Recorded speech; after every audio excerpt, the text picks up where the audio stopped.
नमस्कार दोस्तों, मैं सरिता सिंह अपने YouTube चैनल पर आप सभी दर्शकों का स्वागत करती हूँ। आशा है आप सभी कुशल मंगल होंगे।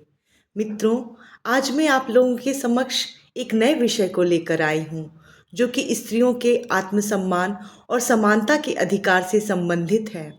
दोस्तों, मनुष्य एक सामाजिक प्राणी है, इसीलिए वह एक सामाजिक इकाई में रहता है। यह समाज स्त्री और पुरुष दो वर्गों में विभक्त है, जहां पुरुष को विशेष अधिकार और महत्व दिया गया है। यह मैं नहीं कह रही, न ही मेरी ऐसी सोच है। पर यदि शारीरिक सामर्थ्य की बात करें तो पुरुष स्त्री की अपेक्षा अधिक बलवान है, इसीलिए उसे शायद ज़्यादा महत्व दिया गया है। आज हमारा समाज शिक्षित अवश्य हो गया है, जहां स्त्री और पुरुष में अब कोई भेदभाव नहीं किया जाता। पर मैं उन दूर दराज के क्षेत्रों की बात कर रही हूँ, जहाँ आज भी शैक्षिक साधनों की कमी है और पुरुषों का बाहुल्य इन पिछड़े वर्ग में देखने को मिलता है। मैं किसी विशेष क्षेत्र का नाम लेकर किसी भी विवाद में नहीं पड़ना चाहूँगी, पर यह हमारे समाज का एक कटु सत्य है, जिससे इनकार नहीं किया जा सकता है। शिक्षा के अभाव में इन पिछड़े वर्ग में स्त्रियों की जो दुर्दशा है, वह एक विचारणीय विषय है। स्त्रियों की साक्षरता दर तो कम है ही, साथ ही यहाँ उनका जन्म दर भी पुरुषों के मुकाबले कम है, क्योंकि शिक्षा के अभाव में यह पिछड़ा वर्ग उन्हें अभिशाप मानता है। उनके आत्मसम्मान को हमेशा किसी न किसी कारणवश चोटिल किया जाता है। उन्हें तुच्छ, कमजोर और नकारा समझा जाता है। वो एक बेटी, माँ और पत्नी के सम्मान से वंचित ही रहती हैं।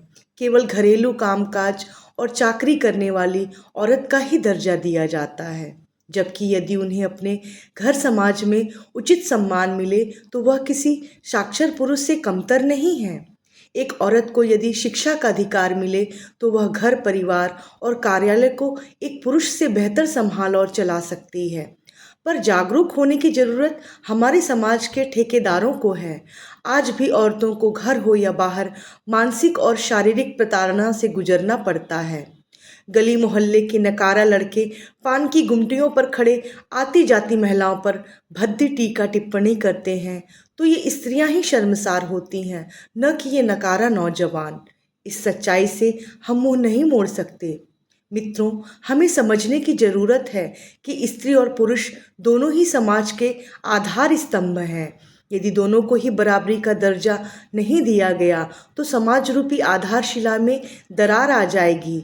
इसलिए आप सभी से अनुरोध है कि स्त्रियों को अभिशाप की तरह न लें, उन्हें वरदान समझें, उन्हें साक्षर बनाएं और अपने घर और समाज में उचित आदर और सम्मान दें, ताकि हमारा समाज उचित अर्थों में एक विकसित समाज कहलाए और दोनों को समानता का अधिकार मिले।